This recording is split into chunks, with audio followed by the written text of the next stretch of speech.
สบายดีท่านผู้ช่วยศาสตราจารย์ดร.สนิทตีเมืองทรายข้าพเจ้าชื่อถาวรศิษฐ์พิมเสนนักศึกษาป.ท.จากสปป.ลาวขอตอบคำถาม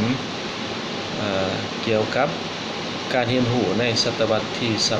21คือดังที่เรารู้และเข้าใจนำกันว่าในศตวรรษที่21เป็นศตวรรษแห่งความท้าทายศตวรรษแห่งโลกทันสมัยเต็มไปด้วยยุคไอทีที่มีความก้าวหน้าทางด้านเทคโนโลยีสารสนเทศการศึกษาห้ำเฮียนในยุคศตวรรษที่21บ่จำเป็นจะเฮียนตั้งแต่เฮียนอยู่ภาคของเฮียนเท่านั้นนักศึกษาจะต้องได้สอบของห้ำเฮียนเพื่อเก็บเกี่ยวประสบการณ์จากหลายด้านหลายภาคส่วนของเขตสาขาวิชาเพื่อนำไปใส่ให้เกิดผลประโยชน์ในชีวิตประจำวันดังนั้นในการเรียนรู้ในศตวรรษที่21ข้าพเจ้าขอสรุปสังรวมโดยย่อซึ่งมีอยู่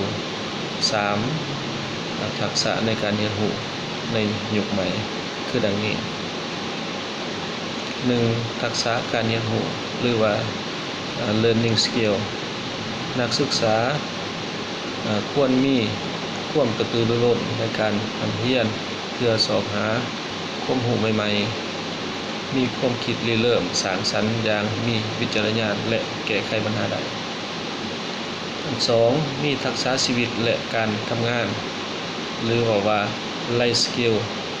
นักศึกษาต้องมีมนุษยสัมพันธ์ที่ดีสามารถปรับตัวเข้ากับสังคมและสภาพแวดล้อมมีความรับผิดชอบและเป็นแบบอย่างสามารถเชื่อถือได้อันที่3ทักษะด้านเทคโนโลยีสารสนเทศหรือว่า ICT นักศึกษาต้องใช้และประเมินเทคโนโลยีสารสนเทศได้อย่างเท่าทันกับสภาพปัจจุบันวิเคราะห์และเลือกใช้สื่ออย่างเหมาะสมใช้เทคโนโลยีใหม่อย่างมีประสิทธิภาพในการสร้างสรรค์และเกิดประโยชน์สูงสุดฉะนั้นมาฮอดนี้การตอบคำถาม